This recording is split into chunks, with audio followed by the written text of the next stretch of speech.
Swayam Prabha. Digital India. Educated India.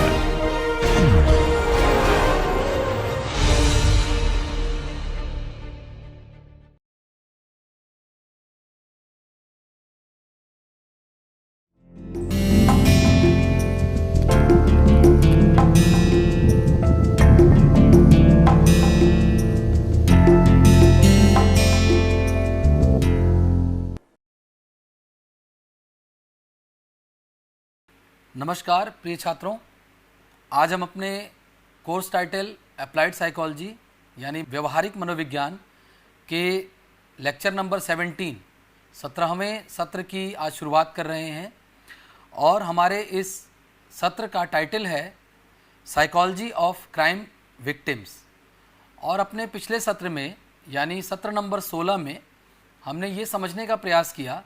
कि forensic psychology क्या है और किस प्रकार से जो फॉरेंसिक साइकोलॉजिस्ट हैं उनका क्या रोल है और वो किन किन कार्य क्षेत्रों में सहयोग करते हैं और लॉ के क्षेत्र में किस प्रकार से मनोविज्ञान सहयोग करता है। उन सभी एरियाज़ में फॉरेंसिक साइकोलॉजिस्ट कार्य करते हैं और साथ ही साथ कैसे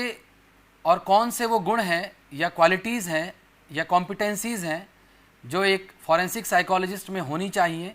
जिसके तहत वो अपने कार्य को अच्छे ढंग से पूर्ण कर सकें। और चूंकि हमने देखा कि फॉरेंसिक साइकोलॉजी का जो विषय वस्तु है वो लॉ के क्षेत्र में किस प्रकार से हम मनोविज्ञान का इस्तेमाल करते हैं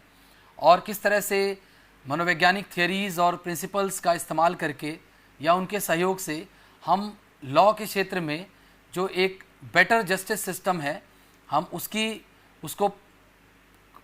उसको प्राप्त करने का प्रयास करते हैं। और साथ ही साथ हम इस पूरे प्रकरण में जो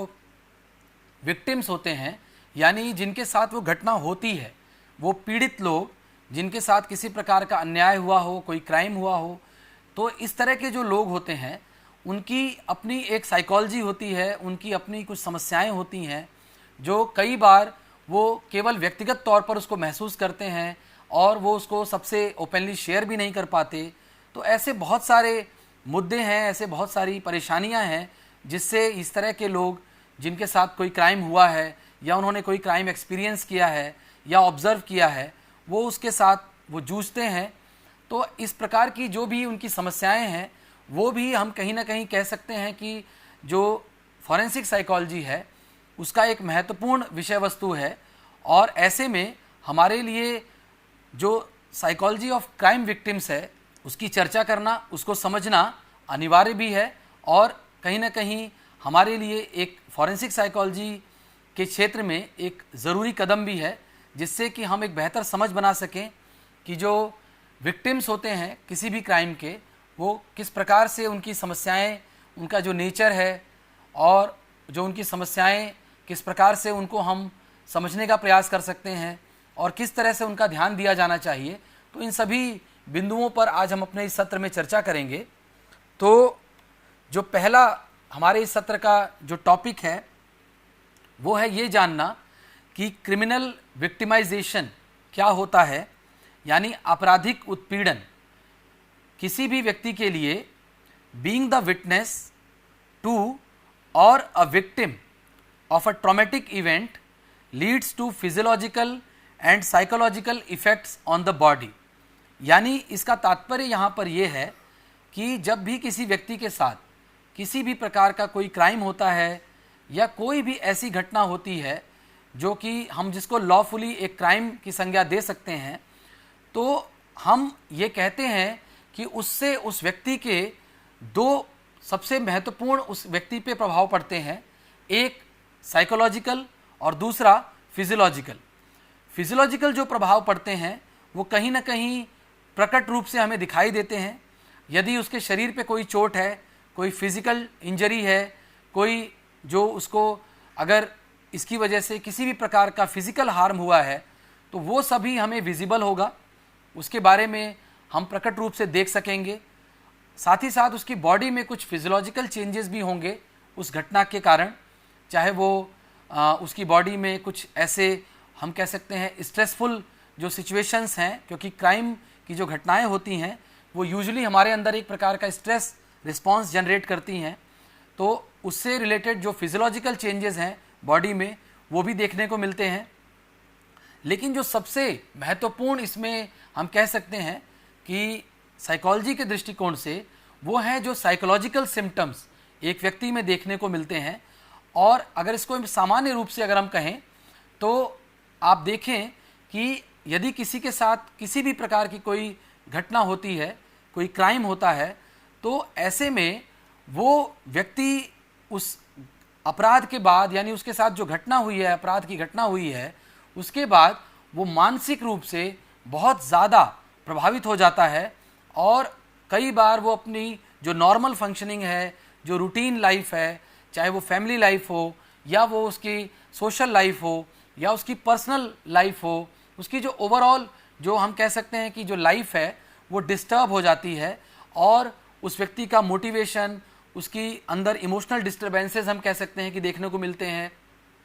उसके ओवरऑल मोटिवेशन में, लाइफ से रिलेटेड, एक्टिविटीज़ से रिलेटेड मोटिवेशन में गिरावट देखने को मिलती है और साथ ही साथ उसके अंदर एक निरंतर एक भय बना रहता है या वो कहीं ना कहीं उसके अंदर एडजस्टमेंट प्रॉब्लम्स आ जाती हैं और इस प्रकार के बहुत सारे और भी साइकोलॉजिकल कॉन्सिक्वेंसेस हैं जो कि एक विक्टिम यानी कि कोई भी ऐसा व्यक्ति जो किसी भी क्राइम का विक्टिम है, जिसके साथ किसी भी प्रकार की कोई घटना, आपराधिक घटना हुई है, तो ऐसे व्यक्ति के अंदर इस प्रकार के सिम्टम्स फिजियोलॉजिकल प्लस साइकोलॉजिकल देखने को मिलते हैं। इसके बाद हम बात करते हैं ट्रॉमा की, यानी एक ऐसी परिस्थिति जिसमें हम ये कहते हैं कि in psychology the term used for a psychological injury caused by a physical और इमोशनल शॉक और वुंड, यानी कि कोई भी ऐसी घटना यदि किसी के साथ हुई हो जिसकी वजह से उसको किसी प्रकार की साइकोलॉजिकल इंजरी हुई हो, यानी उसके मन मस्तिष्क पे, उसके मानसिक पटल पे यदि किसी प्रकार का कोई आघात पहुंचा हो, तो ऐसी किसी घटना को हम ट्रॉमा की संज्ञा देते हैं। और इसके बाद एक और प्रकार की जो यहाँ पर कॉन्सेप्ट है दैट इज सेकेंडरी विक्टिमाइजेशन। और सेकेंडरी विक्टिमाइजेशन यानी द्वितीयक उत्पीड़न, when a victim experiences further negative consequences as a result of not being believed, being blamed, lack of social acceptance or others distancing themselves from them। तो इस प्रकार की जब घटना किसी के साथ होती है तो उसके कुछ consequences भी होते हैं, यानी कि अगर हम एक सामान्य रूप से भी कुछ उदाहरण लें जिसमें कि मान लीजिए हम किसी वर्क प्लेस में किसी के साथ अगर सेक्सुअल हरासमेंट हुआ है, किसी महिला के साथ अगर कोई सेक्सुअल हरासमेंट हुआ है, तो ऐसे केस में हम अगर इसको एक उदाहरण के तौर पर यहाँ सेकेंडरी विक्टिमाइजेशन को समझने के लिए यदि उस उदाहरण को समझें, तो ऐसी परिस्थिति में वो महिला जिसने एक ऐसे समस्या यानी एक ऐसा क्राइम जिसने अभी जिसको एक्सपीरियंस किया है, उसकी वजह से उसको तमाम प्रकार की जो हम कह सकते हैं क्रिमिनल विक्टिमाइजेशन उसका हुआ, उसको एक मेंटल ट्रॉमा से गुजरना पड़ा, एक साइकोलॉजिकल इंजरी उसको हुई, इन सब के बावजूद इसके आगे जाकर के जो सेकेंडरी विक्टिमाइजेशन है और उसका कारण मुख्य यहाँ पर यह होता है कि अक्सर जिनके साथ कोई भी क्राइम होता है उनको लेकर के दूसरे लोगों का रवैया कैसा है, यानी कि चाहे वो उनके कलीग्स हों या उनकी फैमिली हो या उनके फ्रेंड्स हों या ओवरऑल सोसाइटी हो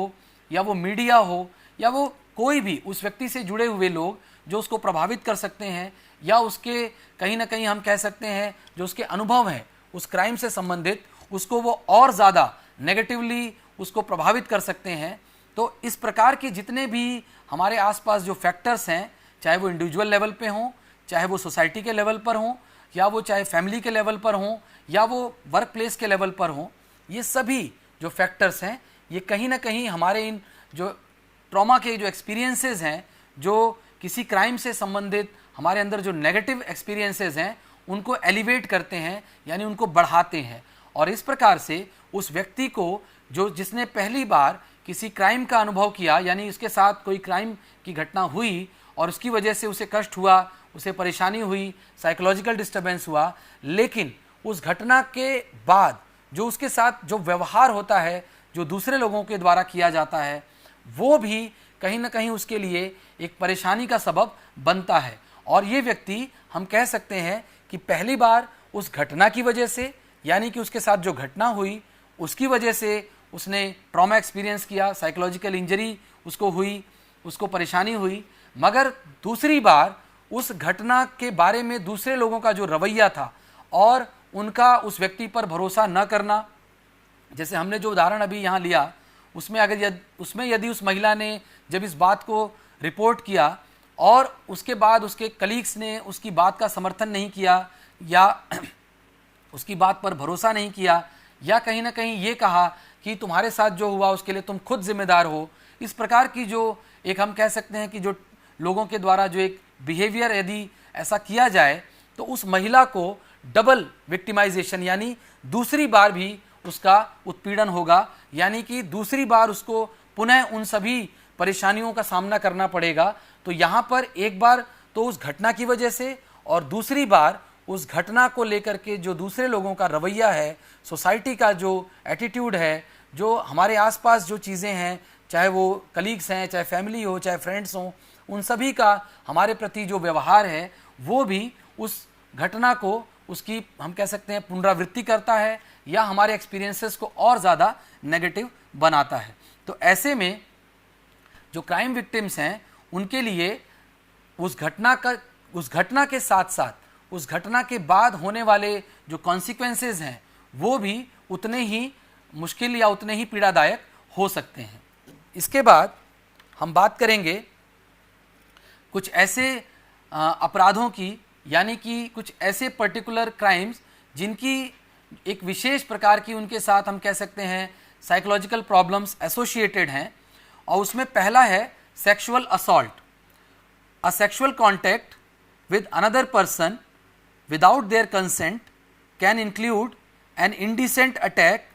अटेम्प्टेड रेप और रेप। तो इस प्रकार का हम देखते हैं कि सेक्सुअल असॉल्ट अपने आप में एक बहुत ही पीड़ादायक या एक बहुत ही मुश्किल हम कह सकते हैं एक ऐसी घटना होती है किसी के साथ, तो वो व्यक्ति खुद एक बहुत बड़े ट्रॉमा से गुजरता है और साथ ही साथ इस पूरी घटना के साथ जो सोशल स्टिग्मा जुड़ा हुआ है या हम कह सकते हैं जो सोसाइटी का जो रवैया है इसको लेकर के, वो भी इस पूरी घटना को या इस प्रकार की जो आपराधिक घटना किसी के साथ अगर घटती है तो उसकी वजह से होने वाली समस्या और बढ़ जाती है। उसका जो हम कह सकते हैं मैग्नीट्यूड है वो और ज़्यादा हो जाता है उस समस्या का, जब सोसाइटी का नेगेटिव रवैया जिसमें कि फैमिली, फ्रेंड्स, कलीग्स और ओवरऑल चाहे वो मीडिया भी हो, इन सभी का जो रोल है वो बहुत महत्वपूर्ण यहाँ पर हो जाता है।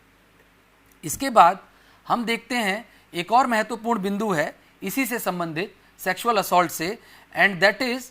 Gender differences in response to rape. यानी कि जब भी हम इस प्रकार की घटना को सुनते हैं या इसके बारे में हमें पता चलता है तो जेंडर एक बहुत ही महत्वपूर्ण रोल यहाँ पर प्ले करता है। इस प्रकार के जो विक्टिम्स हैं उनके बारे में जो हम ओपिनियन बनाते हैं वो कहीं ना कहीं जेंडर उसमें एक बहुत बड़ा रोल प्ले करता है।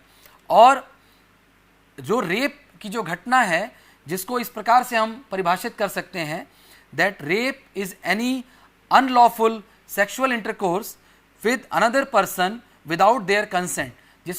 जिसमें हम ये महत्वपूर्ण जो हमारे लिए ध्यान देने योग्य बात है यहाँ पर दैट इज अबाउट कंसेंट, यानी उस व्यक्ति की मर्जी के बिना कोई भी घटना या कोई भी उसके साथ अगर कृत्य होता है तो वो एक अपराध की श्रेणी में आता है। और ऐसे में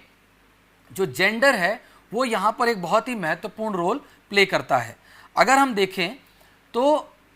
जेंडर यानी कि मेल या फीमेल होना सोसाइटी में किस प्रकार से आपके साथ हुए क्राइम का लोगों के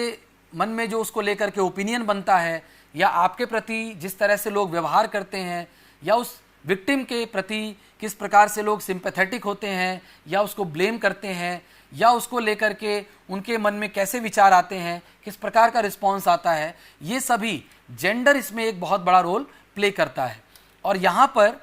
हमें ये मानना बिल्कुल गलत होगा कि केवल फीमेल्स के साथ इस प्रकार की घटनाएं जब होती हैं तो उन्हीं को सोसाइटी से नेगेटिव कॉन्सिक्वेंसेस फेस करने पड़ते हैं, बल्कि यहाँ पर यह भी देखा गया है कि मेल विक्टिम्स जो होते हैं उनको भी सोसाइटी से बहुत ज़्यादा नेगेटिव कॉन्सिक्वेंसेस फेस करने पड़ते हैं। और ऐसे में एक एग्जाम्पल यदि हम यहाँ पर लें तो जो जेंडर रोल नॉर्म्स हैं उनके अनुसार सोसाइटी में ये एक प्रेवलेंस है, स्पेशली जो पैट्रियार्कल नेचर ऑफ सोसाइटी होती है, जहाँ पर पुरुषवादी जो समाज होता है, जहाँ पर पुरुष को हमेशा एक परपेट्रेटर के तौर पर देखा जाता है, यानी कि जो पुरुष होगा वो अपराधी होगा या वो अपराध करेगा, यानी जो रेप की घटना है उसमें गलती पुरुष की होगी। और उसके साथ ही साथ यदि पुरुष के साथ इस तरह की कोई घटना हो, यानी कि जो मेल अगर विक्टिम है तो उसको लेकर के समाज में सिंपैथी से ज़्यादा उसको लेकर के हम कह सकते हैं कि एक अलग प्रकार का एटीट्यूड डेवलप हो जाता है, जिसमें कहीं ना कहीं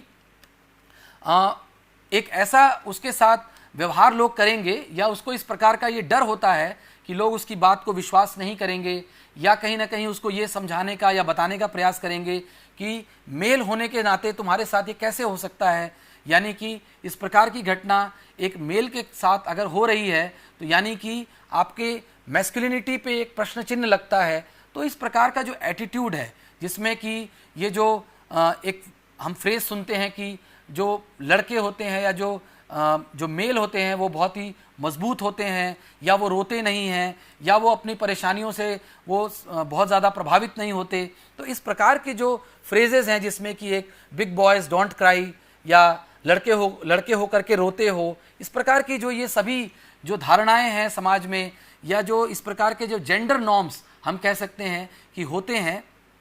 कहीं ना कहीं ये सभी हमारे उस क्राइम से संबंधित जो हमारा एटीट्यूड है उसको प्रभावित करते हैं। तो ये जेंडर अपने आप में एक बहुत ही इम्पॉर्टेंट रोल यहाँ पर प्ले करता है इस प्रकार के क्राइम्स में, जो कि स्पेशली सेक्सुअल असॉल्ट से रिलेटेड हों। और इसमें हमने ये देखा है कि male and female both are equally victimized, और दोनों को समान रूप से समस्याओं का सामना करना पड़ता है। और ऐसे में एक उदाहरण यदि मैं आपको दूं तो एक केस आया था which was about a 14 year old boy, यानी एक मेल लड़का था जो कि 14 ईयर्स जिसकी एज थी, and he was being sexually assaulted by a 21 year old female. और ऐसे में उसकी जो सबसे बड़ी समस्या थी, उसने इस चीज़ को आगे रिपोर्ट नहीं किया, और उसने ये बताया, उसने आगे चल करके जब इस चीज़ का उसको एहसास हुआ, क्योंकि इस पूरी घटना की वजह से उसे बहुत सारे नेगेटिव कॉन्सिक्वेंसेस अपनी लाइफ में, और specially in terms of psychology, यानी कि जो साइकोलॉजिकल कॉन्सिक्वेंसेस थे, मेंटल कॉन्सिक्वेंसेस थे, वो उसको फेस करने पड़े। जिसमें पहला था कि वो जो इंडिविजुअल था उसने अपनी लाइफ का जो सेल्फ वर्थ था उसने वो लूज़ किया। साथ ही साथ उसको ये लगने लगा कि life is not worth living, और साथ ही साथ उसने हर प्रकार की जो उसकी एक्टिविटीज़ हैं लाइफ में, जो उसका मोटिवेशन है, उसमें बहुत ज़्यादा गिरावट आई। और आगे चल करके वो व्यक्ति किसी भी तरह के कार्य में उसका मन नहीं लगता था, और कहीं ना कहीं उसको आगे चल करके जो उसका रिलेशनशिप है विद अदर फीमेल्स, उसमें भी एक बहुत ही उसको खिंचाव आ गया। और इस वजह से जो उसका नॉर्मल एक इंटरपर्सनल रिलेशनशिप है वो भी बहुत ज़्यादा प्रभावित हो गया, और उस व्यक्ति का आगे चल करके किसी भी प्रकार के रिलेशनशिप में होने का या एंटर करने का उसका जो भी हम कह सकते हैं इंटरेस्ट था वो बिल्कुल ख़त्म हो गया। तो इस प्रकार की जो नेगेटिव कॉन्सिक्वेंसेस उसने फेस किए, इसके बाद जब उसने एक साइकोलॉजिस्ट यानी एक एक्सपर्ट के पास जब वो गया अपनी समस्या को लेकर के, तो वहाँ पर उसने जब इस समस्या को बताया, तो वहाँ से इस घटना को जब रिपोर्ट किया गया कि इस तरह की जो समस्या हुई, ये जो उसने रिपोर्टिंग की, ये उसने अपने एडल्ट होने पर, यानी एट द एज ऑफ 28 उसने रिपोर्ट किया, यानी कि लगभग 14 साल पहले जो उसके साथ घटना हुई थी, उसकी वजह से उसकी पूरी लाइफ नेगेटिवली अफेक्टेड हुई। उसके अंदर बहुत सारे नेगेटिव साइकोलॉजिकल कॉन्सिक्वेंसेस उसने फेस किए। तो यहाँ पर ये देखा गया कि एक मेल जो कि जिसने इस प्रकार की घटना को एक्सपीरियंस किया, उसको भी बहुत सारे साइकोलॉजिकल कॉन्सिक्वेंसेस देखने को यहाँ पर मिलते हैं। तो इससे ये स्पष्ट होता है कि जेंडर को लेकर के जो सोसाइटी में जो प्रिवलेंट नॉर्म्स हैं, या यूजुअली जिनको हम कहते हैं, जिनके बारे में बात करते हैं, वो सभी कहीं ना कहीं इन सभी इस प्रकार की जो सेक्सुअल क्राइम्स होते हैं उनमें जेंडर एक बहुत इंपॉर्टेंट रोल प्ले करता है। इसके बाद क्रिमिनल विक्टिमाइजेशन में सोशल साइकोलॉजिकल पर्सपेक्टिव जो है उसको हमें यहाँ पर समझना बहुत ज़रूरी है, बिकॉज किस प्रकार से जो क्रिमिनल विक्टिमाइजेशन है यानी किसी भी व्यक्ति के साथ जब कोई घटना होती है, आपराधिक घटना होती है, तो उसका क्या सामाजिक पहलू है, उसका क्या मनोवैज्ञानिक पहलू है, किस तरह से हम उसको उस परिप्रेक्ष्य में समझ सकते हैं, उसके साथ जो कॉन्सिक्वेंसेस होते हैं उनको हम सोशली और साइकोलॉजिकली कैसे समझ सकते हैं, उसका पहला जो हम कह सकते हैं जो साइकोलॉजिकल प्रिंसिपल है दैट इज कॉजल एट्रीब्यूशन। यहाँ पर जो समझने योग्य बात है वो है कि किसी भी घटना के होने के बाद जो हमारी स्वाभाविक एक टेंडेंसी होती है that is to understand the cause of that event, यानी कि अगर हमारे साथ कोई भी घटना हुई तो वो क्यों हुई और ऐसे क्या कारण थे कि हमारे ही साथ ये चीज़ हुई, या कोई भी घटना यदि किसी और के साथ भी होती है जब हमें उसके बारे में पता चलता है तो कहीं ना कहीं सर्वप्रथम हम उसका कॉज समझने का और जानने का प्रयास करते हैं। तो ये इस प्रकार की जो हमारी नेचुरल टेंडेंसी है to try and understand what are the causes, what was the reason behind any event, यानी अगर कोई क्राइम हुआ है तो उसके पीछे क्या कारण थे और वो क्यों हुए, वो कारण जो थे उनके होने की जो परिस्थितियां थी वो क्या थी। तो इस प्रकार की जो एक हमारी हम प्रयास करते हैं अंडरस्टैंडिंग बनाने का, ये बहुत ही महत्वपूर्ण होता है। और इसमें जो एट्रीब्यूशन हम देखते हैं यानी कि हम किस प्रकार से जो गुणारोपण करते हैं कि कोई भी अगर घटना हुई है तो वो किन कारणों से हुई है, क्या वो इंटरनल फैक्टर्स हैं या एक्सटर्नल फैक्टर्स हैं, इन पर भी चर्चा होती है या इन पर भी विशेष ध्यान जाता है कि जो घटना हुई वो इंटरनल फैक्टर्स की वजह से हुई या एक्सटर्नल फैक्टर्स की वजह से। अब यहाँ पर इसको मैं एक उदाहरण के सहायता से आपको समझाने का प्रयास करूँगा। जैसे यदि हम ये कहते हैं कि इंटरनल फैक्टर जो है उसमें हम ये कहें कि एक व्यक्ति है जिसने ऐसी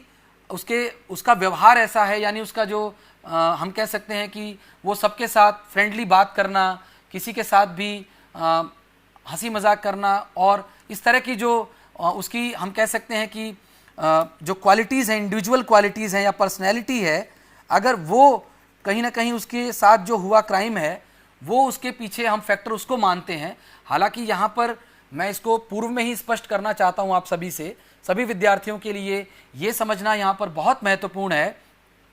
कि इस प्रकार का जो एट्रीब्यूशन हम करते हैं जिसमें हम इंटरनल फैक्टर्स को, स्पेशली उसकी पर्सनैलिटी को, उसके रहन सहन को, उसके पहनावे को हम जहाँ पर बहुत महत्वपूर्ण मानते हैं जो उसके साथ घटना हुई है उसके लिए, यहाँ पर एक बात जो हमें ध्यान रखनी है कि ये हम बात कर रहे हैं उस व्यक्ति के अपने व्यक्तिगत दृष्टिकोण की, यानी वो व्यक्ति खुद किस तरह से अपने साथ हुई घटना को समझता है या फिर जो सोसाइटी है या जो दूसरे लोग हैं वो किस प्रकार से उसके साथ हुई इस घटना को देखते हैं। यहाँ पर ये बिल्कुल भी इसका तात्पर्य या अर्थ बिल्कुल भी नहीं है कि यहाँ पर एक मनोवैज्ञानिक होने के नाते या एक फॉरेंसिक साइकोलॉजिस्ट होने के नाते या एक ऐसा व्यक्ति जो एक्सपर्ट है इस क्षेत्र में, उसका ये बिल्कुल भी ओपिनियन नहीं है कि किसी की पर्सनैलिटी ऐसी है जिसकी वजह से उसके साथ ये घटना हुई, या उसका पहनावा या उसका रहन सहन या उसकी आदतें ऐसी हैं जिसकी वजह से उसके साथ ये घटना हुई। यानी कहीं ना कहीं हम इस सेकेंडरी विक्टिमाइजेशन से अपने आप को दूर रखते हैं और इसको हम रोकने का भी प्रयास करते हैं कि हम कहीं ना कहीं उस व्यक्ति की समस्याओं को और न बढ़ा दें, यानी उसके साथ जो घटना हुई है कहीं ना कहीं हम उसको उसी की निजी उसकी आदतों की वजह से उसके साथ ये घटना हुई, ऐसा यदि हम उसको उसके सामने प्रस्तुत करेंगे या इस प्रकार का हम उसके सामने अगर व्यवहार प्रस्तुत करेंगे तो वो व्यक्ति जो होगा उसकी समस्याएं और बढ़ जाएंगी, यानी कहीं ना कहीं ये उसके साथ इनजस्टिस होगा और ये गलत आचरण होगा। तो यहाँ पर हमारा तात्पर्य केवल ये समझने का है कि वो व्यक्ति खुद जिसके साथ वो घटना हुई है, यानी जिसके साथ वो अपराध हुआ है, और दूसरे वो लोग जो कि इस घटना के बारे में सुनते हैं या जानते हैं या किसी दूसरे अन्य माध्यम से उनको इसके बारे में पता चलता है, तो वो इसके बारे में किस तरीके से ओपिनियन बनाते हैं। तो यहाँ पर हम ये देखते हैं कि इसमें दो प्रकार के जो कॉजल एट्रीब्यूशन है उसमें दो फैक्टर्स पे ज़्यादा फोकस होता है। पहला इंटरनल फैक्टर्स और उसके बाद एक्सटर्नल फैक्टर्स। और इंटरनल फैक्टर्स में जैसे अभी हमने बात की थी, जैसे हमारी जो हैबिट्स हैं, चाहे वो लोगों के साथ ज़्यादा मिलना जुलना, ज़्यादा सोशेबल होना या किसी के साथ भी कहीं पर भी आना जाना, और अपनी जो लाइफ में हमारी एक्टिविटीज़ हैं। अब इसमें हम ये भी कह सकते हैं कि जैसे किसी की सब्सटेंस एब्यूज़ की अगर आदत है तो ये भी कहीं ना कहीं उसके साथ हुई घटना का एक कारण हो सकता है, जिसको कि हम एक इंटरनल फैक्टर के तौर पर देख सकते हैं। तो ये सभी, इसके बाद एक्सटर्नल फैक्टर्स यानी सोसाइटी में जो लॉ की सिचुएशन है, यानी क्या हमारी सोसाइटी में लॉ इस तरह से कार्य कर रहा है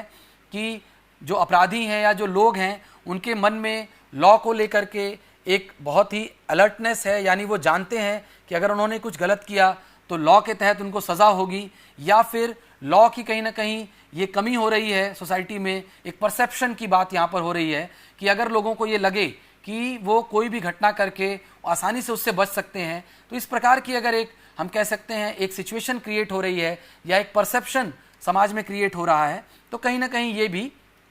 क्राइम को बढ़ावा दे सकता है या क्राइम को होने में एक इम्पॉर्टेंट रोल प्ले कर सकता है। इस तरह से और भी फैक्टर्स हो सकते हैं, जिसमें अगर जो टाइमिंग है या जो सिक्योरिटी अरेंजमेंट्स हैं, या अगर हम बात करें कि एक्सटर्नल फैक्टर्स में जैसे अक्सर ये देखा गया है कि जो सेक्सुअल असॉल्ट के केसेस होते हैं स्पेशली विद चिल्ड्रेन, उसमें जो ज़्यादातर जो परपेट्रेटर्स होते हैं यानी जो अपराधी होते हैं, वो ज़्यादातर ये देखा गया है कि विद इन द फैमिली या जो नॉन रिलेटिव्स होते हैं उनमें ही ज़्यादातर वो पाए जाते हैं। तो ऐसे में ये कुछ ऐसे फैक्टर्स कि फैमिली में ऐसे लोगों का होना या इस प्रकार के लोगों का हमारे आसपास होना भी उस घटना के होने की संभावना को बढ़ाता है। तो इस प्रकार से हम कह सकते हैं कि जो कॉजल एट्रीब्यूशन है उसमें ओवरऑल इंटरनल और एक्सटर्नल फैक्टर एक महत्वपूर्ण रोल प्ले करते हैं। और ऐसे में अभी हम जब आगे चर्चा करेंगे about self blame and counter factual thinking, तो उसमें दोबारा से हम इन बिंदुओं पे फिर से चर्चा करेंगे। साथ ही साथ जो अगला जो महत्वपूर्ण एक पर्सपेक्टिव है दैट इज हाइंडसाइट बायस, और ये तब होता है जब किसी घटना के घटित हो जाने के बाद हम उससे जुड़ी हुई जो जानकारी हमें घटना के होने के बाद मिली है, जब हम उसको ये मानते हैं कि इसके बारे में तो हमें पूर्व से पता था या ये तो हमें पहले से ही पता था कि ऐसा ही होगा और हमने तो ऐसा कहा भी था कि यही होगा। तो इस प्रकार का जो हाइंडसाइट बायस है ये एक प्रकार का हमारा नेगेटिव हम कह सकते हैं कि ये नॉन साइंटिफिक थिंकिंग है, जिसमें कि कहीं ना कहीं हमारे अंदर इस प्रकार की ये एक कह सकते हैं बायसनेस है, जिसके तहत हम उस घटना के हो जाने के बाद जो कॉन्सिक्वेंसेस हुए कहीं ना कहीं उनको ये मानते हैं या मान बैठते हैं कि इनके बारे में हम पूर्व में ही अनुमान लगा चुके थे या इसके बारे में हम पूर्व से ही जानते थे। जैसे उदाहरण के तौर पे यदि सिर्फ इसको यहाँ पर फिर हम एक उदाहरण के तौर पर ही लेंगे कि किस प्रकार से लोग अक्सर गलती करते हैं, जो विक्टिमाइजेशन करते हैं उसमें किस तरह से हाइंडसाइट बायस का रोल होता है। अगर एक घटना का हम जिक्र करें कि यदि कोई महिला है वो रात के समय में करीब 12 बजे अगर हम माने कि वो घर से निकलती है कहीं पर जाने के लिए, तो ऐसे में यदि उसके साथ कोई क्राइम होता है या कोई घटना होती है तो वहाँ पर हम ये पाएंगे कि अक्सर लोग ये कहते हुए मिलेंगे आपको कि उन्हें पहले से ही पता था कि जब वो महिला 12 बजे रात को घर से निकलेगी, यानी रात में वो घर से निकलेगी, तो उसके साथ ये घटना हो जाएगी। यानी कि यहाँ पर हम जो देख रहे हैं कि हम जो चीज़ हमें पहले से जिसका पूर्वानुमान होने की कोई भी संभावना नहीं थी दूर दूर तक, क्योंकि ये घटना होगी या नहीं होगी इसके बारे में कोई भी पहले से नहीं बता सकता, लेकिन चूंकि अब ये घटना हो चुकी है, हमारे सामने तथ्य प्रस्तुत है, तो ऐसे में हम उस तथ्य का जो कि हमें बाद में प्राप्त हुआ, हम उसका उपयोग इस प्रकार से करते हैं एक्सप्लेनेशन देने में कि हमें पूर्व से ही पता था कि ये होगा या होने वाला है। तो इस प्रकार का भी जो हम कह सकते हैं कि एक दृष्टिकोण होता है, एक पर्सपेक्टिव होता है, वो कहीं ना कहीं क्रिमिनल विक्टिमाइजेशन को ये बढ़ाता है, या कहीं ना कहीं उस व्यक्ति को जो जिसके साथ क्राइम हुआ है उसको लेकर के जो लोगों का ओपिनियन बनता है उसमें हाइंडसाइट बायस एक महत्वपूर्ण रोल प्ले करता है। इसके बाद अक्सर हम बात करते हैं सेल्फ ब्लेम की, और सेल्फ ब्लेम एक ऐसी घटना है या एक इस प्रकार का, ये हम कह सकते हैं कि एक ऐसी परिस्थिति है जिसमें जो विक्टिम होता है वो खुद को ब्लेम करता है अपने साथ हुई घटनाओं के लिए, या उसके साथ जो भी अपराध हुआ कहीं ना कहीं वो खुद को ही उसके लिए जिम्मेदार मानता है। और ऐसे में जैसे हमने शुरुआत में बात की थी इंटरनल फैक्टर्स की, यदि वो व्यक्ति ये मानता है कि उसके इंटरनल फैक्टर्स ही रिस्पॉन्सिबल हैं उसके साथ हुए क्राइम के लिए, तो ऐसे में वो व्यक्ति सेल्फ ब्लेम शुरू कर देता है, यानी अपने साथ हुई जो भी घटना या दुर्घटना उसके साथ हुई है, यहाँ पर हम ये घटना और दुर्घटना का जो सेंस हमारा है दैट इज अबाउट क्राइम, यानी कि अपराध से संबंधित हम बात कर रहे हैं। तो जो आपराधिक घटना उसके साथ हुई है उसको लेकर के वो व्यक्ति कहीं ना कहीं ये मान बैठेगा या ये मानने लगेगा कि जो हुआ उसके लिए वो खुद कहीं ना कहीं जिम्मेदार है, और यदि वो खुद सचेत रहता या कुछ बातों का ध्यान रखता या और भी बहुत सारी इससे जुड़े हुए फैक्टर हो सकते हैं, तो वो अगर उनका खुद से वो ध्यान रखता तो ये घटना नहीं होती। तो ऐसे में वो व्यक्ति इस पूरी घटना में सेल्फ ब्लेम शुरू कर देता है, यानी वो खुद को इसके लिए दोषी मानता है, और ऐसे में जो उसकी ओवरऑल समस्या है वो और ज़्यादा बढ़ जाती है, क्योंकि पहले तो वो व्यक्ति उस अपराध से हुई जो उसको क्षति है वो उससे जूझ रहा है, और साथ ही साथ अब उसका सेल्फ वर्थ, सेल्फ कॉन्फिडेंस ये सभी नेगेटिवली अफेक्ट हो रहा है, क्योंकि वो व्यक्ति खुद को इस घटना के लिए जिम्मेदार मान रहा है। और इसके बाद एक और प्रकार का यहाँ पर अक्सर देखने को मिलता है perspective, and that is counter factual thinking. और काउंटर फैक्चुअल थिंकिंग में हम ये देखते हैं कि वो व्यक्ति अक्सर ये सोचने का प्रयास करता है या इस तरह से पूरी परिस्थिति को या उस घटना को देखता है कि यदि ऐसा हो गया होता तो ये चीज़ नहीं होती। यानी कि अगर हम इसको दूसरे वे में देखें कि अगर मुझे रात में कहीं जाना ज़रूरी हो गया था तो मुझे पहले अपने किसी दोस्त को फ़ोन करके बुला लेना चाहिए था, फिर उसके बाद मुझे जाना चाहिए था, तो ये घटना नहीं होती। तो इस प्रकार की वो काउंटर फैक्चुअल थिंकिंग या उस पूरी घटना से संबंधित कुछ और नए तथ्य उसमें जोड़ करके कि ऐसा होता तो ऐसा हो जाता, इस प्रकार की जो थिंकिंग है वो कहीं ना कहीं वो इस पूरे प्रोसेस में लाते हैं। हालांकि इसके दो पहलू देखने को मिलते हैं, क्योंकि काउंटर फैक्चुअल थिंकिंग जब कोई व्यक्ति करता है तो इससे उसकी जो ओवरऑल जो प्रॉब्लम्स हैं, यानी कि जो सिम्टम्स उसको वहाँ पर साइकोलॉजिकल जो कॉन्सिक्वेंसेज हम कह सकते हैं, नेगेटिव कॉन्सिक्वेंसेज जो इस घटना से संबंधित होते हैं उनमें गिरावट आती है, या इस तरह के जो नेगेटिव साइकोलॉजिकल कॉन्सिक्वेंसेज है वो कहीं ना कहीं कम होते हैं। तो काउंटर फैक्चुअल थिंकिंग एक प्रकार से उस व्यक्ति को उस पूरी घटना को काउंटर करने में, या उसको एक तरह का डिनायल हम कह सकते हैं उसका करने में यहाँ पर वो व्यक्ति प्रयास करता है। तो इससे कई बार वो व्यक्ति ओवरऑल जो उसके साथ साइकोलॉजिकल सिम्टम्स एसोसिएटेड हैं जो नेगेटिव हैं नेचर में, उनको कहीं ना कहीं वो कम करने में वो इससे मदद पाता है। हालांकि इस कारण से कई बार रियलिटी को फेस न करना या जो एक्चुअली में जो घटना हुई है उस पर से अपना ध्यान हटाना, इस प्रकार का भी एक प्रयास माना जा सकता है। परंतु कहीं ना कहीं ये देखा गया है कि सेल्फ ब्लेम से फिर भी counter factual thinking is still better, यानी कि खुद को दोष देने से फिर भी बहुत बेहतर है कि वो व्यक्ति काउंटर फैक्चुअल थिंकिंग में इन्वॉल्व हो, और ऐसे में कम से कम वो व्यक्ति जो उसका सेल्फ कॉन्फिडेंस है, सेल्फ रिस्पेक्ट है, जो सेल्फ वर्थ है वो लूज़ नहीं करता, और वो सिचुएशन से बेहतर ढंग से लड़ सकता है या उस सिचुएशन से बेहतर ढंग से वो बाहर निकल सकता है। इसके बाद हम बात करेंगे एक प्रकार की जो समस्या होती है that is known as PTSD, यानी पोस्ट ट्रॉमेटिक स्ट्रेस डिसऑर्डर। और PTSD की जब हम बात करते हैं तो इससे जुड़ी हुई जो महत्वपूर्ण बात है that is in PTSD a traumatic event is thought to cause a pathological memory that is at the center of the characteristic clinical symptoms associated with the disorder। यानी यहाँ पर महत्वपूर्ण बात यह है समझने की कि कोई भी ऐसी घटना जो कि बहुत ही विभत्स हो किसी के लिए, अगर ऐसी कोई घटना किसी के साथ घटित होती है तो ऐसे में उस घटना की वजह से किसी व्यक्ति में एक ऐसी मेमोरी क्रिएट हो जाती है जो कि पैथोलॉजिकल इन नेचर होती है, जो उसके लिए डिस्टर्बिंग होती है, और ऐसे में उस मेमोरी की वजह से उस व्यक्ति में बहुत सारे क्लिनिकल सिम्टम्स जनरेट हो जाते हैं जो कहीं ना कहीं उस घटना से ही संबंधित होते हैं, उस घटना की मेमोरी से संबंधित होते हैं। और ऐसे में ये उस व्यक्ति के लिए एक ओवरऑल एक हम कह सकते हैं ट्रॉमेटिक एक्सपीरियंस के तौर पर, और उसको आगे चल करके इसकी वजह से एक प्रकार का डिसऑर्डर हो जाता है जिसको हम PTSD की संज्ञा देते हैं। और इसमें इसको समझने के लिए हम यहाँ पर एक स्टोरी को यहाँ पर हम प्रयास करेंगे उसके माध्यम से PTSD को समझने का। एक व्यक्ति हैं मिस्टर ए, और ये जो मिस्टर ए के साथ घटना होती है उसका जिक्र हम यहाँ करेंगे, और ये एक प्रकार की हम कह सकते हैं सच्ची घटना है जो एक व्यक्ति के साथ हुई थी। ये US का एक व्यक्ति था जिसके साथ ये घटना हुई, और ये व्यक्ति शाम को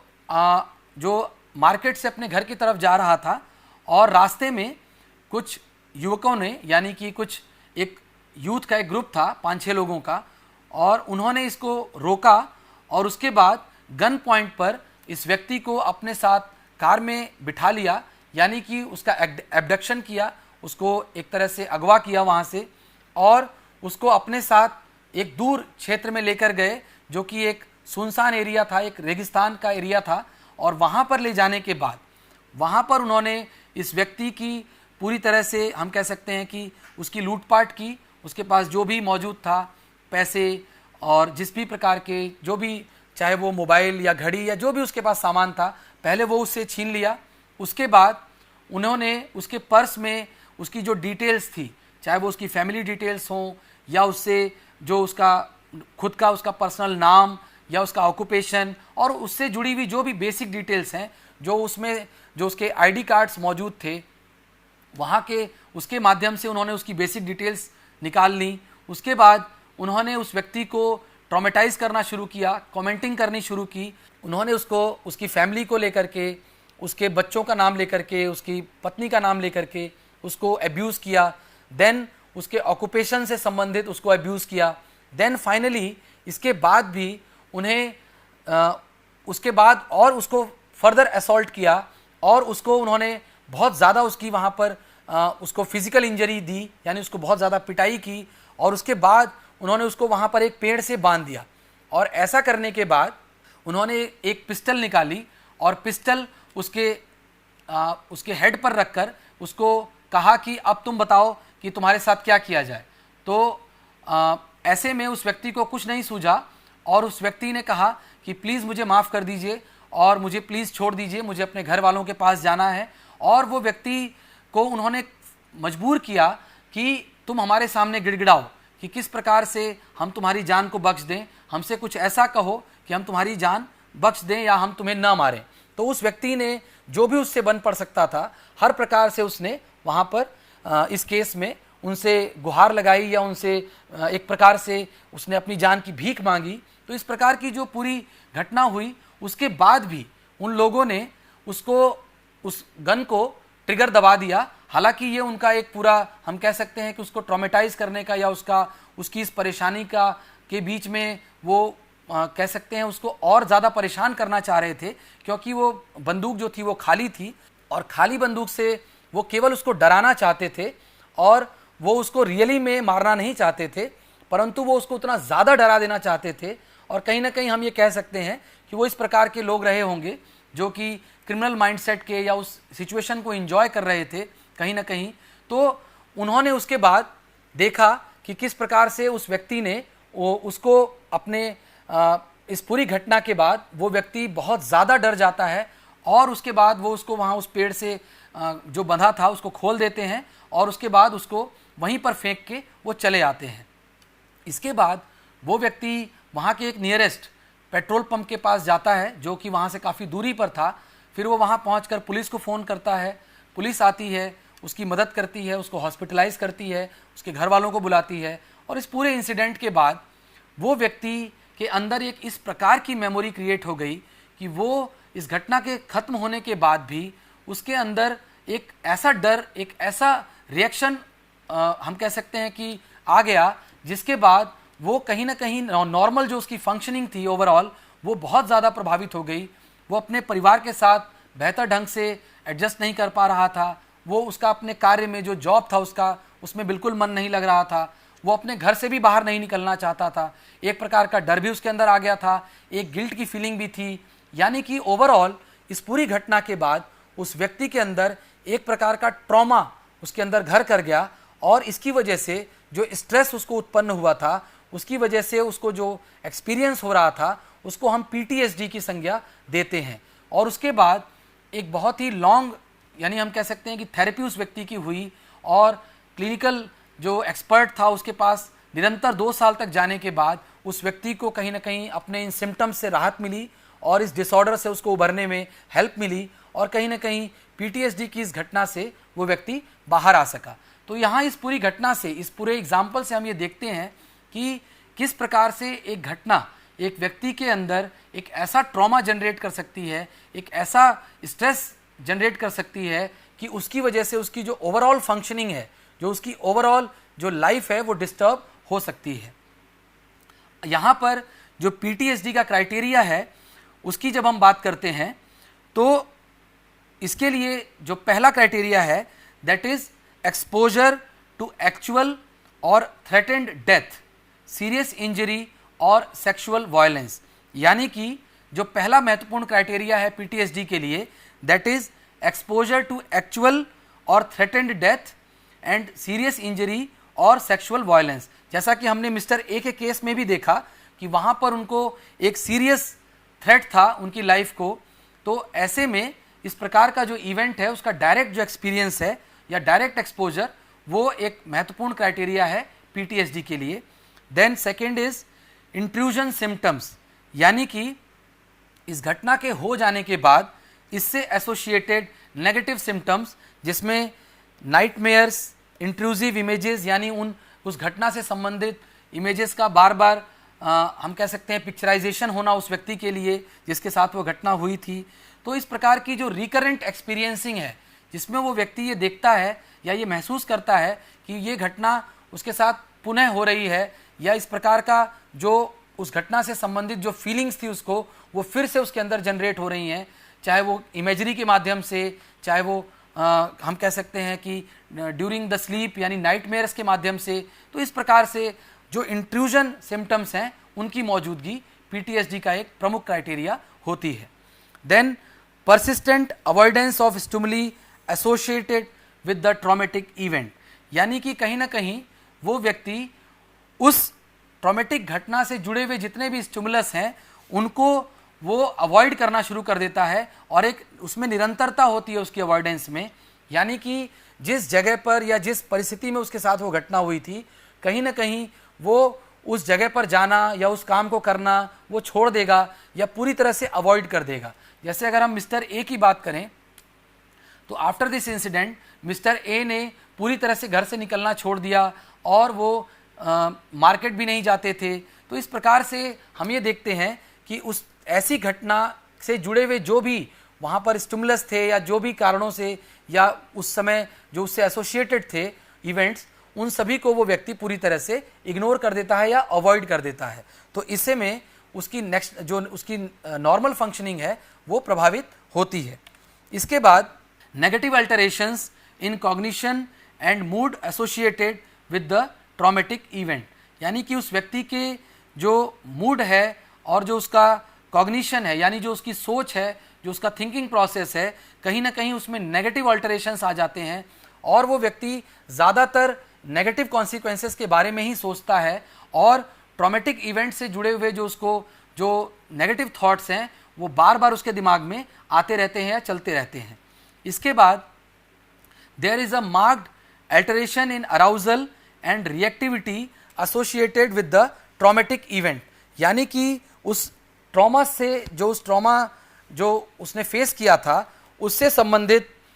उसके अंदर एक प्रकार का अराउजल यानी उत्तेजना उसके अंदर आ जाती है और एक रिएक्टिविटी। अगर इसको हम दूसरे वे में समझें तो वो व्यक्ति सामान्य रूप से यदि बैठा भी है घर में तो वो अचानक से चौंक जाएगा या बहुत ज़्यादा अराउज्ड हो जाएगा, जैसा कि वो घटना को फिर से एक्सपीरियंस कर रहा हो या उसके साथ वो घटना फिर से दोहराई जा रही हो। इस प्रकार का उसके अंदर हम अक्सर देखते हैं कि रिएक्टिविटी देखने को मिलती है जो व्यक्ति पीटीएसडी से गुजरता है। इसके बाद duration of the disturbance is more than a month. एक बहुत महत्वपूर्ण क्राइटेरिया पीटीएसडी के लिए ये है कि जब ऐसी घटना होती है तो उसका जो प्रेवलेंस है वो 1 महीने से ज़्यादा का होना चाहिए। यानी कि यदि किसी के साथ कोई ट्रॉमेटिक इंसिडेंट हुआ है तो ये बहुत नेचुरल है कि उसके कुछ दिनों तक उस व्यक्ति को समस्या रहेगी या उससे जुड़ा हुआ उसको डिस्टर्बेंस या नेगेटिविटी, जो नेगेटिव कॉन्सिक्वेंसेज हैं वो उसको फील होंगे। परंतु यदि ये जो नेगेटिविटी है या जो कॉन्सिक्वेंसेज हैं यदि वो 1 महीने से ज़्यादा यानी even after 30 days if they persist, वो रहते हैं इस तरह के नेगेटिव कॉन्सिक्वेंसेज और वो उसकी ओवरऑल नॉर्मल फंक्शनिंग को प्रभावित करने लगते हैं, देन उस व्यक्ति को पीटीएसडी के क्राइटेरिया में उसको डायग्नोज किया जाएगा। Then the disturbance causes clinically significant distress or impairment in social, occupational or other important area of functioning. जैसा कि हम बार बार दोहरा रहे हैं कि उस व्यक्ति की जो सोशल लाइफ है या ऑक्यूपेशनल लाइफ है या चाहे उसकी जो अदर लाइफ से रिलेटेड जो इम्पॉर्टेंट फंक्शनिंग है, यदि वो कहीं ना कहीं प्रभावित हो रही है, चाहे वो कॉग्निटिवली हो या चाहे वो हम कह सकते हैं कि सोशली हो, उसकी लाइफ अगर प्रभावित हो रही है, तो ऐसे में जो उसकी डिस्टर्बेंस जो लाइफ में हो रही है वो उसको कहीं ना कहीं ये इशारा करती है या इस तरफ वो इंगित करती है कि उस व्यक्ति को पीटीएसडी है। इसके बाद the disturbance is not attributable to the physiological effects of a substance or another medical condition. एक और महत्वपूर्ण जिस बात का ध्यान रखा जाना चाहिए पीटीएसडी को डायग्नोज करते वक्त, और वो है कि उस व्यक्ति को किसी और अन्य पदार्थ की वजह से यानी किसी नशीले पदार्थ की वजह से, उसके सेवन की वजह से या फिर किसी अन्य मेडिकल कंडीशन की वजह से तो वो सिम्टम्स नहीं आ रहे हैं या एक्सपीरियंस हो रहे हैं, तो ये इंश्योर करना भी बहुत ज़रूरी है ताकि हम ये पूरी तरह से श्योर हो सकें कि ये जो सिम्टम्स हमें देखने को मिल रहे हैं या जो भी परेशानियां या कॉन्सिक्वेंसेज यहाँ पर देखने को मिल रही हैं, they are all because of the traumatic incident, न कि किसी मेडिकल कंडीशन या किसी सब्सटेंस अब्यूज़ की वजह से। तो ये सभी क्राइटेरियाज जब फुलफिल होते हैं देन वी से कि ये जो व्यक्ति है ये पीटीएसडी से हम कह सकते हैं कि ये पीटीएसडी फेस कर रहा है या the person can be diagnosed as being suffering from PTSD. इसके बाद जो पीटीएसडी की जो दर है, जो उसकी रेट ऑफ प्रेवलेंस है आफ्टर ट्रॉमेटिक एक्सपीरियंसेस, हम उसकी चर्चा करेंगे। And it has been found that lower PTSD has been reported in areas where natural disasters and war और organised violence are less common. यानी कि इस प्रकार के जो सेटिंग्स हैं जहाँ पर नेचुरल डिजास्टर कम होते हैं या फिर जो ऐसी सोसाइटीज़ हैं या जो ऐसे देश हैं या जो ऐसी जगहें हैं जहाँ पर वॉर नहीं है, वॉर की कंडीशन नहीं है या ऑर्गेनाइज्ड क्राइम वहाँ पर नहीं है, ऑर्गेनाइज्ड वायलेंस नहीं है, ऐसी जगहों पर ऐसी हम कह सकते हैं प्लेसेस में पीटीएसडी की जो संभावना है वो या जो प्रिवलेंस है वो बहुत ही कम होती है। और यहाँ पर हम एक और चीज़ देखेंगे कि that traumatic events that result from human intent are more likely to cause PTSD than are traumatic events that are not personal in nature. अब यहाँ इसका तात्पर्य ये है कि एक घटना जो किसी नेचुरल कॉजेज़ की वजह से हुई है वो हमारे अंदर पीटीएसडी जनरेट करने की जो संभावना है वो काफ़ी कम होगी, मुकाबले जब कोई ऐसी घटना जो किसी ह्यूमन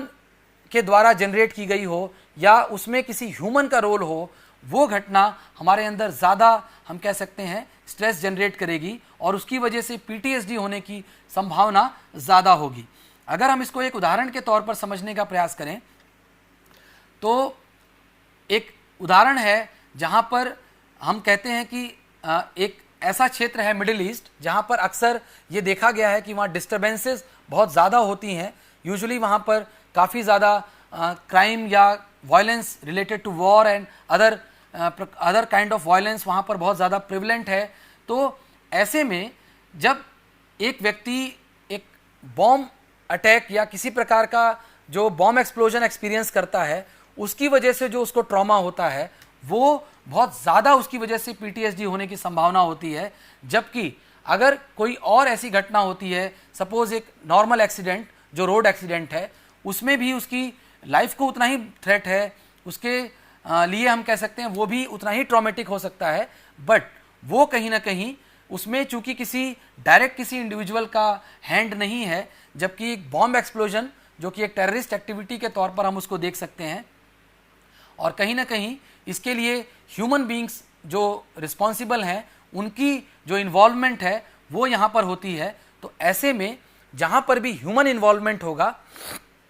उसकी वजह से जो इंसिडेंट्स होंगे उसके जो रिजल्ट होगा उसमें पीटीएसडी होने की संभावना ज़्यादा होगी।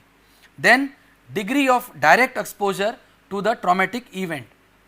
यदि जो एक्सपोजर है वो डायरेक्ट इन नेचर है, यानी व्यक्ति ने खुद उसको पर्सनली एक्सपीरियंस किया है, देन पीटीएसडी होने की संभावना बढ़ जाती है, रेदर देन कि अगर किसी ने किसी और के साथ, उसके परिवार में किसी के साथ या किसी मित्र के साथ या उसने किसी और के साथ हुई इस घटना को सुना है या एक्सपीरियंस किया है, तो अगर जो एक्सपोजर है वो डायरेक्ट नहीं है, इनडायरेक्ट है, देन पीटीएसडी होने की संभावना काफ़ी कम होती है। इसके बाद difference in rates of PTSD across different studies may sometimes be linked to the way that PTSD is defined and assessed। यहाँ पर हम फिर से ये देखते हैं कि कई बार ये भी होता है कि PTSD को हम किस प्रकार से डिफाइन कर रहे हैं और उसकी असेसमेंट के लिए किस प्रकार के टूल्स एंड टेक्निक्स हम यूज़ कर रहे हैं, कहीं ना कहीं वो भी ये इस चीज़ को प्रभावित करता है कि PTSD डायग्नोज होगा या नहीं होगा। जैसे कि अगर हम क्वेश्चनेयर्स का यूज़ करके पीटीएसडी किसी के अंदर डिटेक्ट करने का प्रयास करते हैं या असेसमेंट करते हैं, तो ये पाया गया है कि क्वेश्चनेयर्स से यूजुअली पीटीएसडी ज़्यादा रिपोर्ट होता है, जबकि क्लिनिकल इंटरव्यूज़ जब कंडक्ट किए जाते हैं तो कहीं ना कहीं जो पीटीएसडी की जो संभावना है या जो प्रिवलेंस है वो काफ़ी कम होती है। तो ऐसे में हम कौन सा टेक्निक यूज़ कर रहे हैं for the assessment and also what kind of definition we have used to define PTSD, वो बहुत महत्वपूर्ण हो जाता है कि पीटीएसडी डायग्नोज होगा या डायग्नोज नहीं होगा। इसके बाद the trauma of military combat, यानी कि यहाँ पर अक्सर जो मिलिट्री की जो लाइफ है या जो मिलिट्री के जो कॉम्बैट्स हैं जहाँ पर उनको वायलेंट जो एक्सपोजर होता है उनका विद द एनिमी और विद द टेररिस्ट और इस प्रकार की जो भी इंसिडेंट्स होते हैं, उसमें भी बहुत ज़्यादा पीटीएसडी रिपोर्ट किया गया है। यहाँ पर एक स्टोरी है that is also true story, वो मैं आपके साथ यहाँ शेयर करूँगा। और यहाँ पर एक ऐसा सिपाही था, एक ऐसा सोल्जर था जो कि और ये सोल्जर यूएस आर्मी का एक सोल्जर है जिसको कि युद्ध में बहुत ज़्यादा साहस दिखाने के लिए उसको मेडल भी मिला था, और वो उसने बहुत लंबी सर्विस दी आर्मी में, और उसके बाद उसके साथ के बहुत से कलीग्स थे जिन्होंने उस ड्यूरिंग द सर्विस उन्होंने अपनी they lost their lives, and also इस व्यक्ति ने बहुत सारे लोगों की भी उस because of the demand of the job इसको भी बहुत सारे लोगों की हत्या करनी पड़ी, यानी कि killing of the people. Eventually they were terrorist और जो भी इस तरह के जो भी लोग थे, परंतु फिर भी इस व्यक्ति को इस प्रकार की जो पूरी उसने अपनी लाइफ में जो एक्सपीरियंसेस उसको हुए ड्यूरिंग द मिलिट्री सर्विस, जिसमें कि बॉम्ब ब्लास्ट से लेकर के अपने कलीग्स की या अपने जो उसके फेलो सोल्जर्स थे उनकी डेथ को एक्सपीरियंस करना या उसको एनकाउंटर करना या खुद दूसरों की किलिंग करना, और इस प्रकार के बहुत सारे हम कह सकते हैं कि उसने ओवरऑल ट्रॉमेटिक एक्सपीरियंसेस उसने फेस किए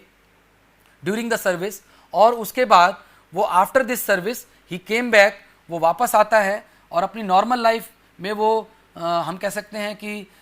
लग जाता है, यानी कि वो अपनी फैमिली के साथ इन्वॉल्व हो जाता है, and also the person gets involve in various other kind of activities, यानी कि वो वापस आने के बाद, अपनी मिलिट्री सर्विस से वापस आने के बाद वो अपनी फैमिली के साथ नॉर्मली रहने लगता है, साथ ही साथ वो अपने रूटीन जॉब जो भी वो करता है वो उसको आराम से इफेक्टिवली करने लगता है। बट विद इन द, हम कह सकते हैं, इनर सेल्फ, वो व्यक्ति कहीं ना कहीं उसको समस्याएं थी जिसको उसने दूसरों के साथ शेयर नहीं किया। एंड आफ्टर सम टाइम, यानी 4 से 5 साल के बाद, सर्विस से रिटर्न होने के 4-5 साल बाद, उस व्यक्ति ने खुद को शूट कर लिया, यानी कि उसने सेल्फ को उसने शूट किया, जिसकी वजह से उस व्यक्ति की डेथ हो गई। और इस पूरे इंसिडेंट की जब हम कह सकते हैं कि इसको खंगाला गया कि क्यों ये हुआ, और एक ऐसे व्यक्ति ने जो कि देश के लिए बहादुरी से लड़ा और जो अपनी फैमिली से इतना प्यार करता था, और इस प्रकार के एक सुलझे हुए व्यक्ति ने क्यों ऐसा कार्य किया, तो जो इसका रिजल्ट निकल कर आया, बिकॉज जो उसने सुसाइड लेटर भी लिखा था उसमें उसने जिन चीज़ों का जिक्र किया था, इसमें स्पेशली उसने इस बात का भी मेंशन किया था कि that I feel guilty several times because I have killed several human beings and also मेरे जो 7 कलीग्स थे वो उन्होंने अपनी जान गंवा दी, और मैं उस परिस्थिति में भी मैं बच गया। तो मुझे कई बार ऐसा लगता है कि मुझे वहाँ पर बचना नहीं चाहिए था, और मुझे भी, मेरे साथ भी वही होना चाहिए था जो मेरे दोस्तों के साथ हुआ, मेरे फेलो सोल्जर्स के साथ हुआ। तो इस प्रकार की जो उसने डिस्क्रिप्शन दिया था अपने सुसाइड नोट में, तो इससे ये बाद में ये निकल कर आया सामने कि that the person was actually suffering from PTSD, यानी कि उसके साथ जो घटनाएं हुई थी ड्यूरिंग द मिलिट्री सर्विस, कहीं ना कहीं वो बहुत महत्वपूर्ण थी उसके अंदर PTSD को जनरेट करने में, और वो अनएड्रेस्ड रह गई। इस वजह से वो व्यक्ति कहीं ना कहीं अंदर ही अंदर उस समस्या से जूझता रहा, और at some point of time वो इस समस्या के आगे ही गॉट डिफीटेड, यानी कि वो कहीं ना कहीं इससे हार गया। तो ये हमें दर्शाता है कि किस प्रकार से जो PTSD है वो कहीं ना कहीं मौजूद होता है हमारे सोसाइटी में, उन लोगों के बीच में जिन्होंने कोई ना कोई ट्रॉमा फेस किया हो, और उसका डायग्नोसिस होना ऑन टाइम ज़रूरी है। और यूजुअली जो क्राइम विक्टिम्स होते हैं उनके अंदर बहुत ज़्यादा PTSD होने के चांसेस होते हैं, इसलिए जो क्राइम विक्टिम्स हैं उनको PTSD के लिए डायग्नोज किया जाना ज़रूरी होता है, और ये इंश्योर किया जाना कि वो PTSD से सफ़र ना कर रहे हों, या यदि कर रहे हों तो timely intervention and treatment should be given to them. और कॉजल फैक्टर्स इन PTSD, इसकी हम चर्चा करेंगे, यानी PTSD होने के जो प्रमुख कारण हैं वो क्या क्या हैं। इसमें पहला है that is individual risk factors, और इसमें जो इम्पॉर्टेंट फैक्टर्स हैं उसमें एक है gender. Again gender plays an important role, because gender के आधार पर सोसाइटी किस तरह से हमसे क्या एक्सपेक्ट करती है उसके आधार पर, अगेन जैसे मैंने शुरुआत में ही सत्र के कहा था कि मेल से एक अलग तरह की एक्सपेक्टेशन होती है that they will not report about the जो उनके साथ ट्रॉमा हुआ है या जो परेशानियां हो रही हैं, because they are suppose to be tough. तो उस टफनेस को मेंटेन करने के लिए या उस मैस्कुलिनिटी को मेंटेन करने के लिए कहीं ना कहीं वो अपने साथ हुई उस घटना को दूसरों के साथ शेयर नहीं करते या एक्सपीरियंस को बताते नहीं हैं। तो इस कारण से कई बार ये जो फैक्टर्स होते हैं ये कहीं ना कहीं उसकी PTSD के जो एक्सपीरियंसेस हैं उसको एलिवेट कर देते हैं। इसके बाद education, any individual who is well educated is suppose to experience less PTSD compare to those individuals जो कि जिनकी एजुकेशन का लेवल कम होता है। इसके बाद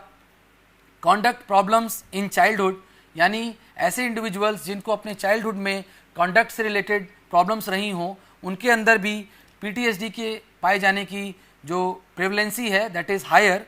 then family history of psychiatric disorder, अगर फैमिली में किसी प्रकार की कोई साइकेट्रिक हिस्ट्री है then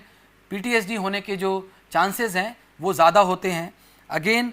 high on extraversion and neuroticism, यानी एक्स्ट्रावर्जन और न्यूरोटिसिज्म के जो डायमेंशंस हैं पर्सनालिटी के, यदि कोई इंडिविजुअल उसमें हायर एंड पे है तो उसके अंदर PTSD होने की जो संभावना है वो ज़्यादा होगी। देन गुड कॉग्निटिव एबिलिटी, जो कि एक प्रोटेक्टिव हम कह सकते हैं फैक्टर के तौर पर कार्य करती है। ऐसे इंडिविजुअल्स जिनके अंदर हायर कॉग्निटिव एबिलिटीज़ या गुड कॉग्निटिव एबिलिटीज़ होती हैं उनके अंदर PTSD का जो प्रेवलेंस है दैट इज़ लोअर, यानी कि ये एक ऐसा फैक्टर है जो PTSD को या उसके होने की संभावना को कम करता है। देन बायोलॉजिकल फैक्टर्स,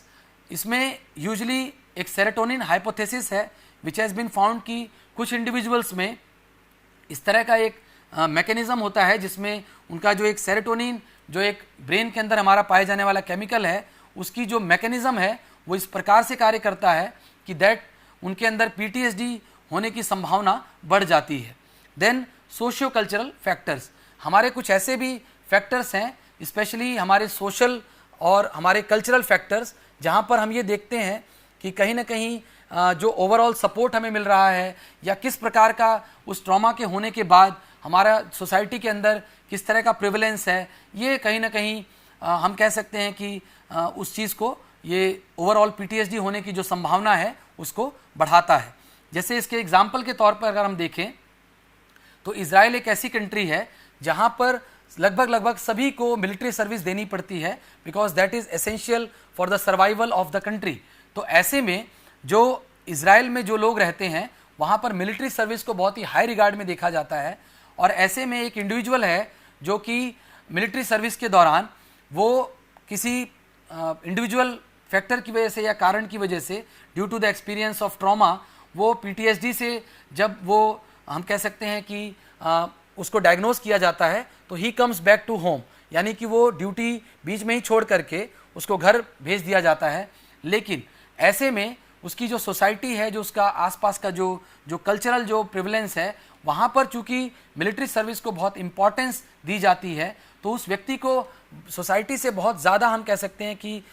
उसको एक डिसरिगार्ड मिला, एक प्रकार का उसको नेगेटिव फीडबैक मिला और इसकी वजह से आगे चल करके उस व्यक्ति के अंदर जो PTSD के सिम्टम्स हैं वो और ज़्यादा बढ़ जाते हैं। तो ये कहीं ना कहीं कॉजल फैक्टर्स हैं जो PTSD होने को की जो संभावना है उसको बढ़ाते हैं।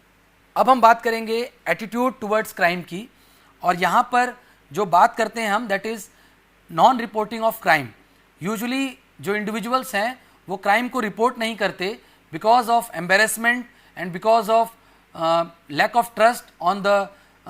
पुलिस सिस्टम या फिर जो ओवरऑल जो लोग रिस्पॉन्सिबल हैं जो जस्टिस सिस्टम में जो काम कर रहे हैं, कहीं ना कहीं उन पर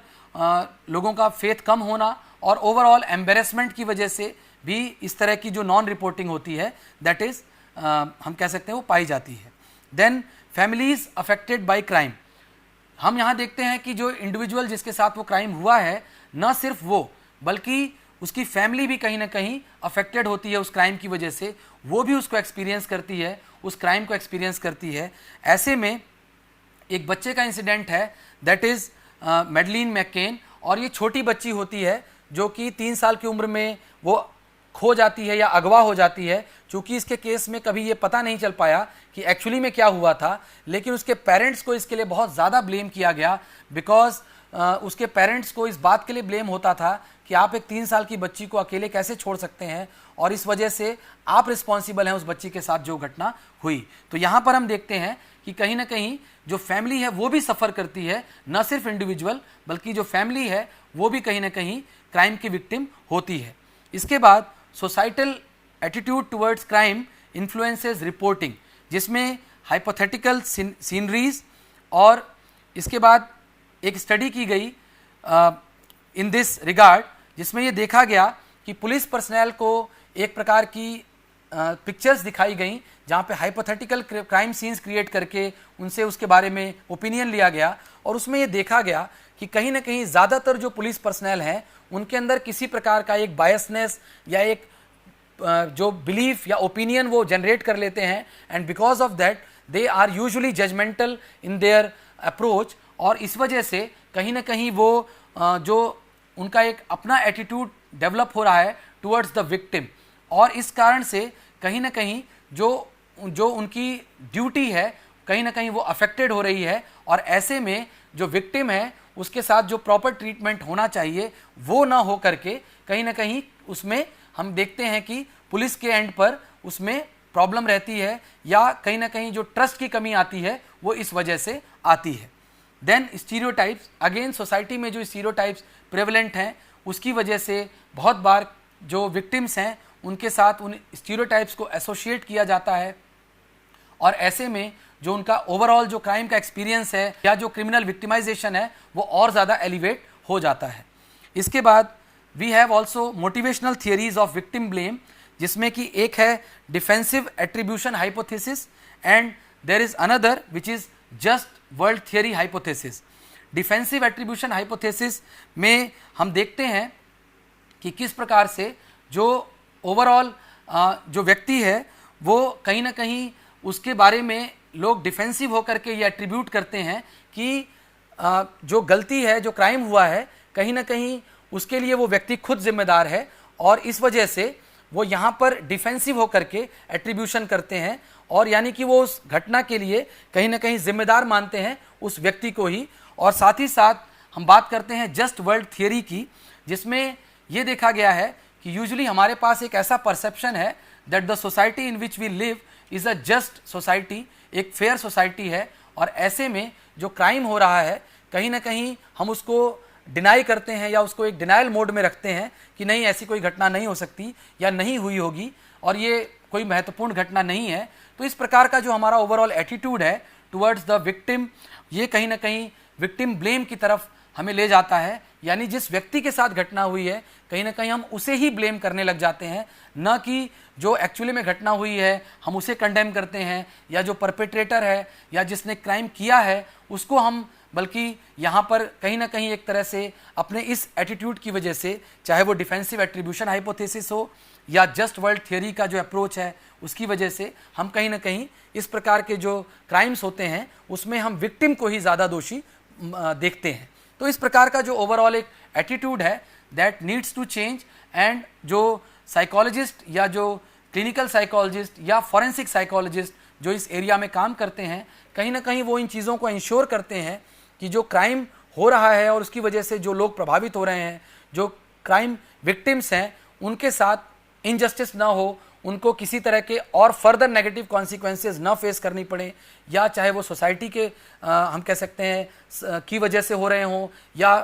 फ्रॉम द पुलिस सिस्टम या जुडिशियल सिस्टम। तो इस तरह का जो ओवरऑल एक हम कह सकते हैं कि जो साइकोलॉजी का रोल है यहाँ पर, वो यहाँ पर बहुत इंपॉर्टेंट हो जाता है, सो दैट कि जो क्राइम विक्टिम्स हैं उनको एक हम ऐसा एनवायरनमेंट दे सकें जहाँ कि वो अपने साथ हुए जो भी क्राइम है उनको वो रिपोर्ट भी करें, साथ ही साथ उनको एक सपोर्टिव सिस्टम भी मिले। तो इस प्रकार का एक पूरा अरेंजमेंट बनाना और उस पर कार्य करना साइकोलॉजी का एक बहुत ही महत्वपूर्ण एरिया है। तो आज के अपने इस सत्र को हम यहाँ पर समाप्त करते हैं, और इस सेशन के एंड पर I want to thank you all, आप सभी को बहुत बहुत धन्यवाद।